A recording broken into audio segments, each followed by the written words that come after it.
నాడు నిజాం నిరంకుశ పాలనకు వ్యతిరేకంగా పోరాడిన సోయబుల్లా ఖాన్ జన్మ బీజేపీపై ఆరోపణలు వచ్చిన ప్రతిసారి తెరపైకి రాహుల్ గాంధీ సోనియా గాంధీలపై నేషనల్ హెరాల్డ్ కేసును తీసుకొస్తున్నారని కాంగ్రెస్ జిల్లా అధ్యక్షుడు భువాల దుర్గాప్రసాద్ అన్నారు. ఖమ్మానగరంలోని జీఎస్టీ కార్యాలయం ఎదుట కాంగ్రెస్ పార్టీ ఆధ్వర్యంలో నిరసన కార్యక్రమం చేపట్టారు. ఇక నేషనల్ హెరాల్డ్ స్కామ్ చార్జ్ షీట్లో సోనియా గాంధీ, రాహుల్ గాంధీ పేర్లు చెప్పడం పట్ల కాంగ్రెస్ నిరసన తెలిపింది.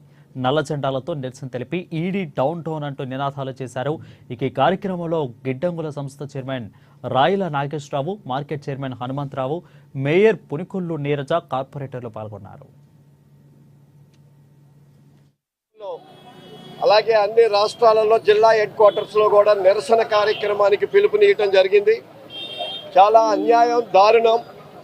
వాళ్ళ అవసరమైనప్పుడల్లా కొన్ని అంశాలని బయటికి తీస్తూ వాళ్ళ మీద ఏదైనా ఆరోపణ వచ్చినాడల్లా ఇటువంటి కేసుల్ని బయటికి తీసి బ్లాక్మెయిల్ చేసి బెదిరించి భయంభ్రాంతులకి గురి చేయాలనేటటువంటి ఒక ఆలోచనతోనే ఈ కేసులు మళ్ళీ ఈరోజు మరి దాదాపు 661 కోట్లకి ఈ ఈడీ ఆస్తుల్ని జప్తు చేయాలనేటటువంటి నోటీసులు ఇచ్చి మరి సోనియా రాహుల్ పైన ఛార్జ్షీట్ వేయడం జరిగింది.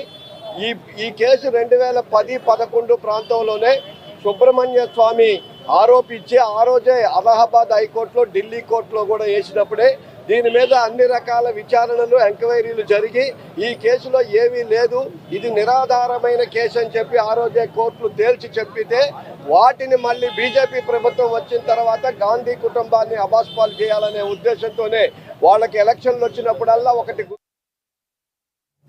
జగిత్యాల జిల్లా మెట్పల్లి పట్టణం